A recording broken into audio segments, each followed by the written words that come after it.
What's up, everyone? Aaron Nagler here with Cheesehead TV, coming to you live with your Packers Daily Chat, wherever you are on the internet, because we are devoted to Green Bay Packers fans worldwide, including the fine souls here, already jumping in the live chat well before we went live. Thanks, everyone, for your abundant interest in the Green Bay Packers here in the dearth of news of the offseason. Not a whole lot going on, but only 24 days until the draft. Oh, gosh. I saw John Harbaugh opining for the NFL to move the draft back up. It used to be much earlier in April, even late March. I would long for that as well.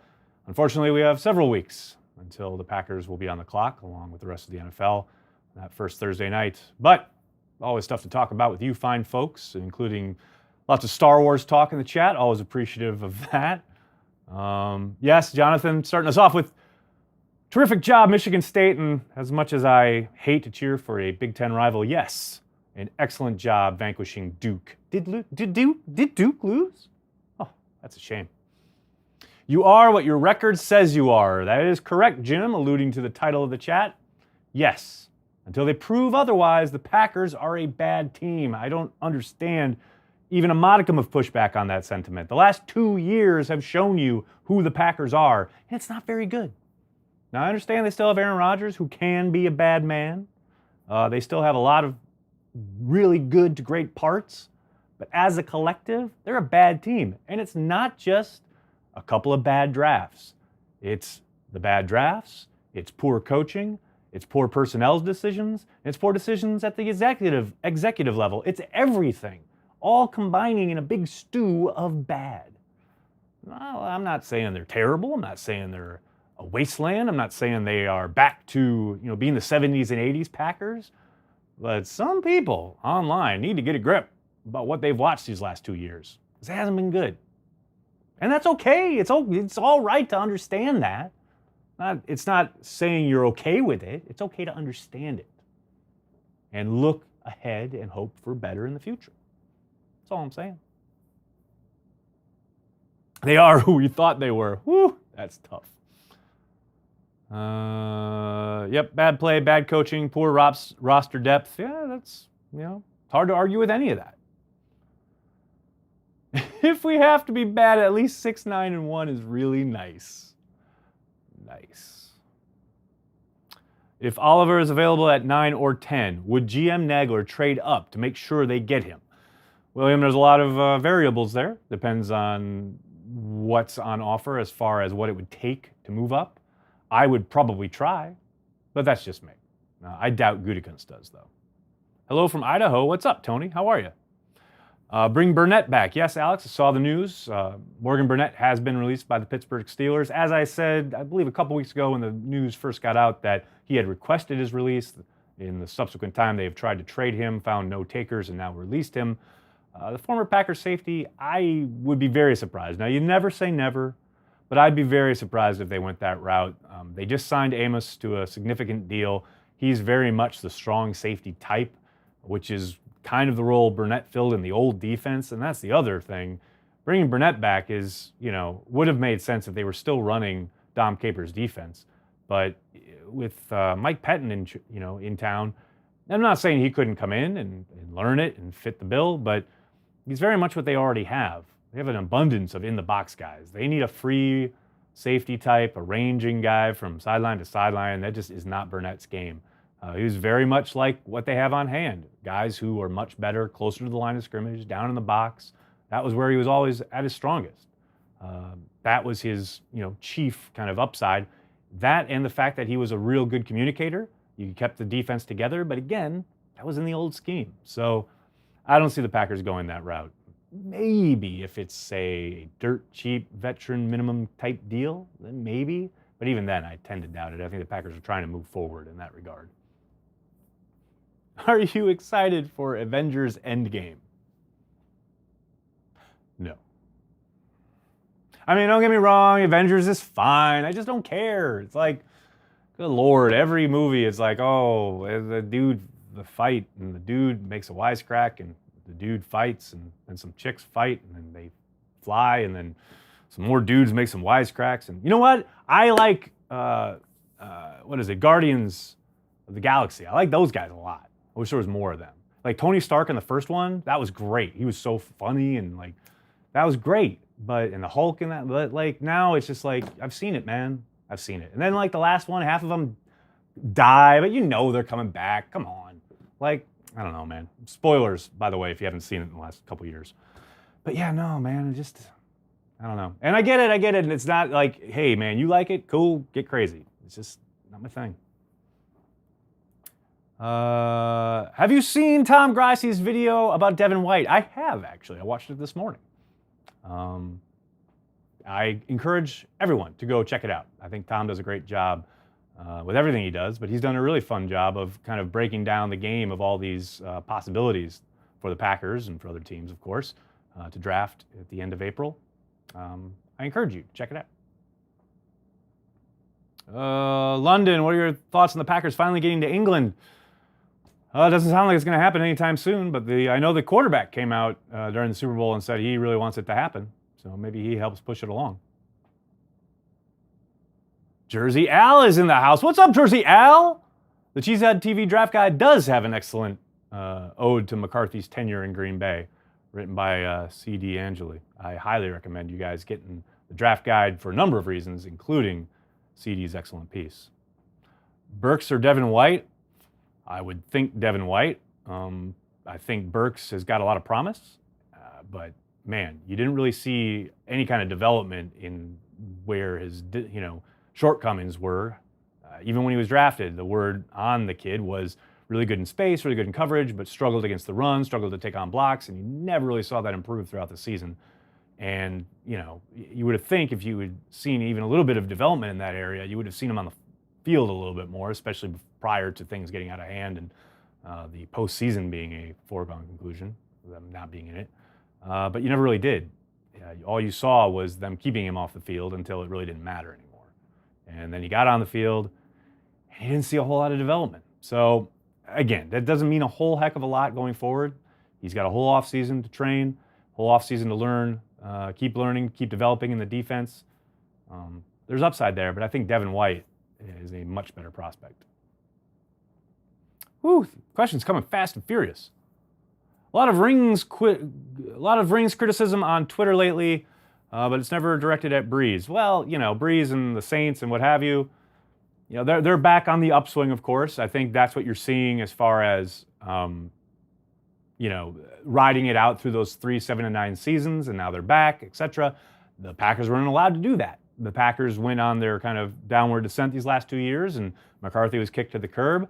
Big time, most of it, you'd have to think, is probably because of his relationship or the frayed nature of the relationship between he and his quarterback. That hasn't happened in New Orleans. In New Orleans, Peyton and Breeze have gotten along like peas in a pod. So that's the biggest difference, to me anyway, sitting on the outside. If the Packers pick a running back early, does that mean Aaron Jones is not the guy? Not necessarily. I think possibly if they pick one, say, on day 2, I can't imagine them picking one on day 1, but you never know. But if they pick one on day 2, I would tend to think it's much like the selection of Eddie Lacy, which was just a value in their eyes that was too good to pass up. That doesn't necessarily mean they're not sold on Aaron Jones. But we'll see. Hollywood Brown at 30. I love it. I love it. I want some speed. I want a guy who can take a top off the defense. I know he's coming off an injury. I don't care. Bring it. Give it to me. I'm all in. I'm Hollywood Brown. Love him at 30 or later. Let's head over to Twitter. See what's going on in the old tweet machine. Goot the Goat. What a handle to start off. Young star DK Metcalf has his stock rising. I present to you my stamp of approval and blue chip grade at 12. Hashtag Packers Daily. Hashtag available. Goot the Goat. Gotta disagree with your police work there, Goot the Goat. I don't like him at 12. I don't like him on day 1. That's just me. He's exciting. I'll give you that. He's athletic and he's big and he sure destroyed the combine, but man, there's a lot more to playing football than destroying a combine and athletic testing. I know he's been productive when on the field. He's a big guy, fast, very exciting. Really stiff though. Limited route tree.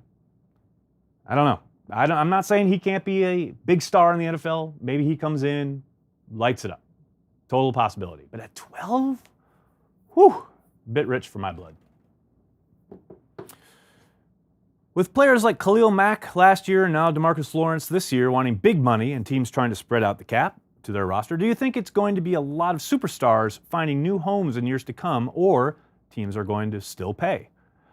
That's an interesting question. I think somewhat it's kind of a case-by-case basis, although in the two examples you're citing here, the Cowboys and the Bears both have quarterbacks on rookie contracts. And that's what enables them to take on these pass rushers who want big deals. Now, eventually, the Cowboys will be grappling with that this year. They're going to want to start talking about extending these guys. Now, with Chicago, they have a fifth-year option on their QB. But because Dak down in Dallas wasn't drafted in the first round, they don't have a fifth-year option, so they're going to have to try and extend him. And Jerry Jones has made it clear that they're going to want to give him a big deal. So that is where the kind of the puzzle pieces start to kind of fray, right? And that's where they kind of butt up against each other. So I think teams will always pay for a productive pass rusher, especially terrors like those two guys. It's rare when you're going to see those guys hit actual open markets. That's why the franchise tag is so valuable for teams. It's why I think Players Union will probably try at least a little bit to kind of soften the blow of the franchise tag. Although anytime anyone talks about labor disputes, et cetera, blah, blah, blah, but they have to change the franchise tag. Well, the franchise tag really affects a very small number of guys in the league. So I don't ever see that being a complete kind of deal breaker / priority for the NFLPA. So I tend to think the franchise tag will be around for a good long while. And because of that, dominant pass rushers, like you're talking about here, won't often hit the market. Now, obviously, the Raiders are a bit of a crazy black sheep in the family, so you never really know what's going to happen there. But I think for the most part, yes, teams will continue to pay these guys. But part of that will be about having a rookie quarterback deal. Not always, but for the most part. No question for today's Packers Daily. Just want to thank you for having them. A great time to talk about Packers football in the offseason with other fans. Keep up the good work. Uncultured barbarian, you, sir, are a man among men, and clearly not uncultured or a barbarian. Thank you so much for the kind words. It's always nice to get a nice tweet every once in a while. Let's head back over to the chat, which I'm sure will be just as lovely and cordial. I'm confused on what the difference of a traditional tight end player who doesn't really block and a wide receiver like DK. Probably just experience as far as playing in line and having at least a little bit of technique. Just because they're not good at it doesn't mean they haven't done it or can't get better. But DK hasn't spent any time in line in a three-point stance being asked to fire off the ball and take on defensive ends, at least as far as I know. Ooh, A.J. Brown or Hollywood Brown? Well, it all depends. Where are we talking in the draft? Who's available? Who do they already have? Because I doubt that's at pick 12, et cetera, et cetera. All of that said, probably A.J. Brown in a vacuum. I think A.J. is probably a little bit more versatile, but I like both of them a lot. Can I have both? Let's try that. Is it just me, or will McCarthy's legacy always be underrated because of his final 2 years? Interesting question, Ryan. I think time will look upon McCarthy favorably. I think there is a obvious vocal minority that likes to kind of belittle what he was able to accomplish in Green Bay. But I think as time passes and we get a kind of longer view of McCarthy's tenure, I think it'll be appreciated, and I think it'll be properly rated. The man does have a street named after him in Green Bay already, Ashwaubenon. But, I understand the last 2 years are going to leave a bad taste in fans' mouths for a good long while, but eventually I think he'll be remembered well and fondly. What would taking another wide receiver do to the 3 we drafted last year, Brandon? Make them step up and compete. I mean, it's that simple.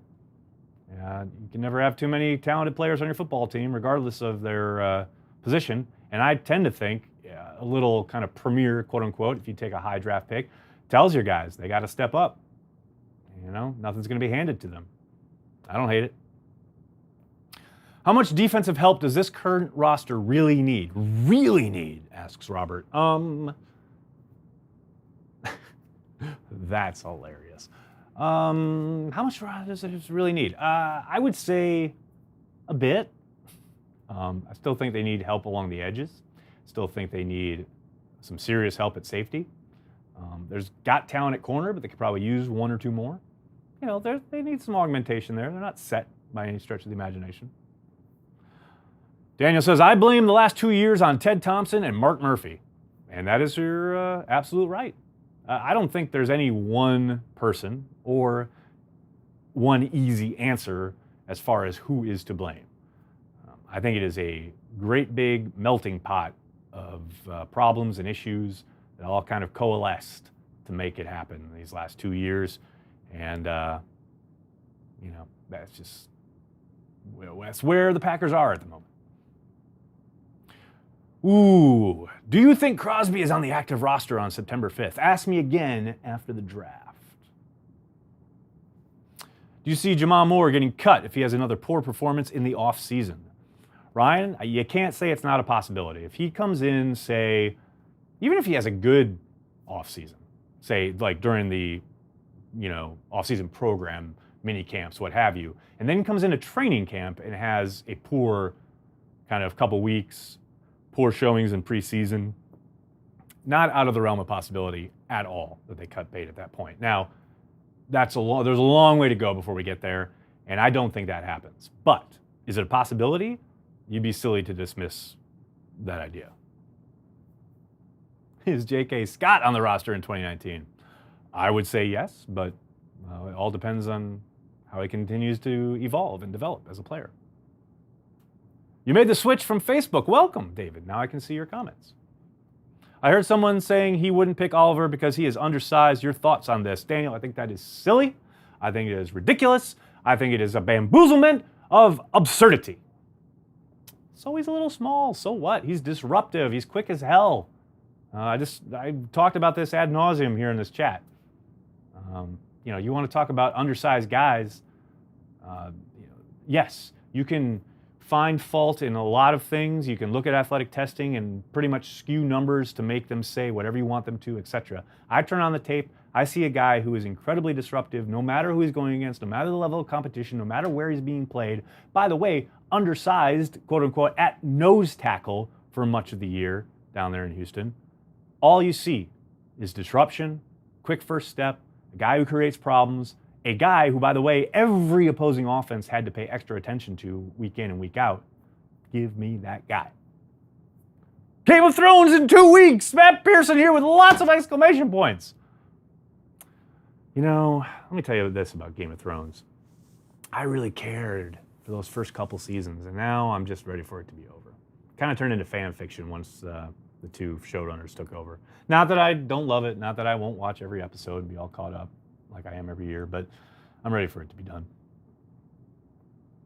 I can't wait for the draft to come to Green Bay, 2021 or 2022. Peter, that is looking less and less likely. The bigger the event gets, and it has gotten bigger each and every year they've put it on the road, the less likely it is that it comes to Green Bay. Now, I know they're making a push for it. Mark Murphy really wants it to happen.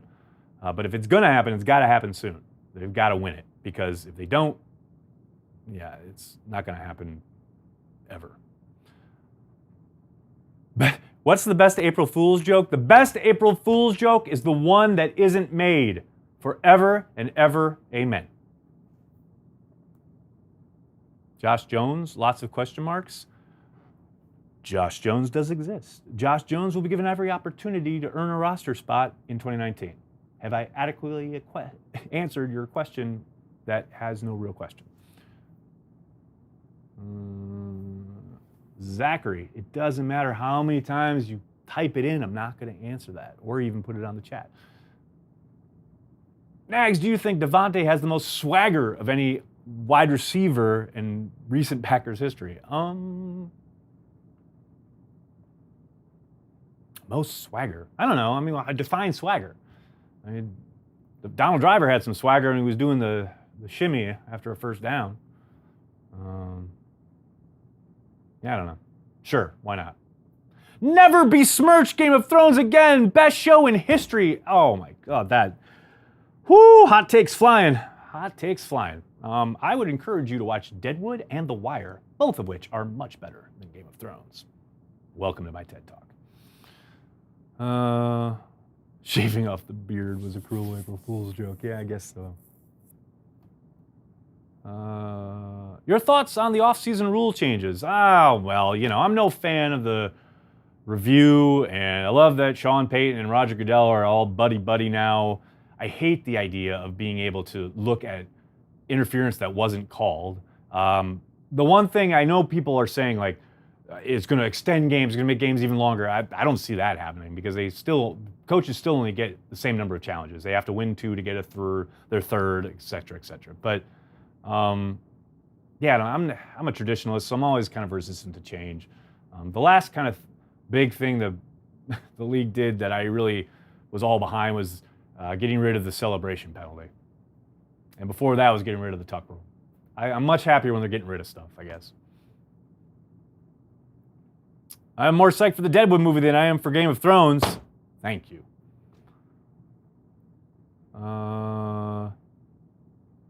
Goody said he made the free agent move so he can draft best player available in the draft. Do you really think that is happening, or would you rather see us addressing safety, etc.? When would you switch from BPA to need? Well, Nick, it's never as defined as that. It's never as delineated when you're on the clock because there's a lot of different factors going on. Now, in theory, yes, that is the idea, to shore up the base of your roster talent-wise so that you are open and you don't have to be kind of pigeonholed down into your needs. But needs still exist, right? So they still need help at safety. They still need help along the offensive line. There are still places they got to find some bodies. They got to find talent. And if they get to a point where they're on the clock and they have 2 similar grades on guys, chances are they're going to tend towards the need pick. But it's never a hard and fast rule, or at least it shouldn't be. It doesn't seem like it would be under Gutekunst. But yeah, this idea that a team has a best player available philosophy and only ever does that's a fallacy. That's what they would hope to do each and every time. But sometimes need does drive a pick. The rules changes gives the NFL more control of the outcome. I'd be lying if I didn't say that, that hasn't crossed my mind. Sure seems to have crossed the mind of Richard Sherman, who tweeted about that very thing. Especially, they want offense, they want points. What better way than to allow a review of, say, the Brandon Cooks non-catch in the Super Bowl, where his arm was hooked. That's a call that didn't get called, that upon review would probably be overturned if you're going by the letter of the law. Instead, what happens, the very next play, Jared Goff throws an interception. That's defense. Can't have that. So, we'll see. Does the NFL still hate defense? Oh, yes.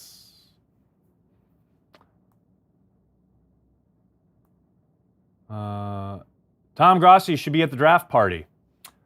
I invited him. Who is going to pull a David Akers like last year's NFL draft and taunt Titans fans? I don't know. I think Matt LaFleur should show up and do it. No, I have no idea. When do we get Grossi versus Nagler in Madden? It's coming, probably after the draft, but it'll happen in this very space, on that very board. You get to all watch. It's going to be great.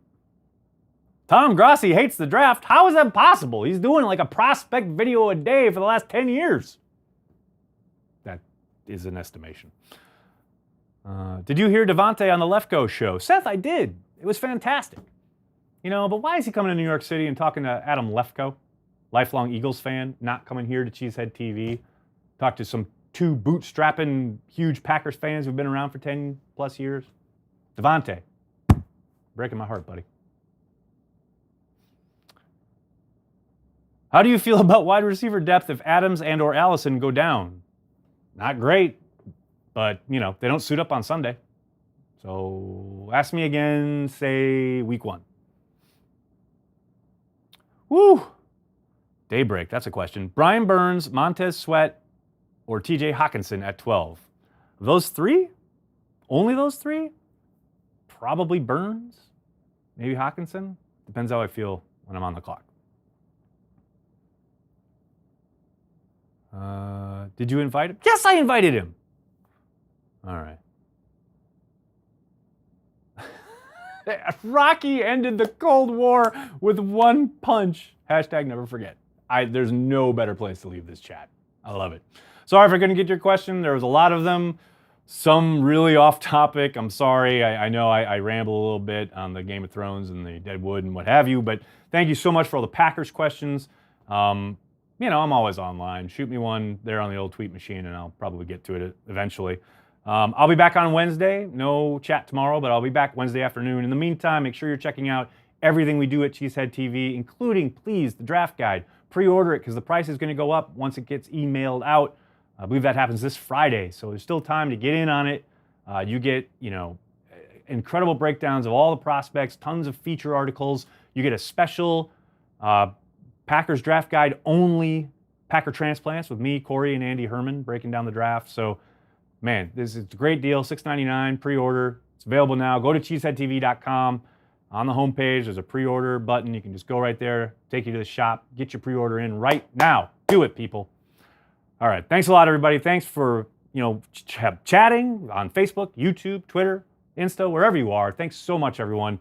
You guys really make Cheesehead TV work. We're here, devoted to Green Bay Packers fans worldwide. Thanks a lot, everybody. Have a good night.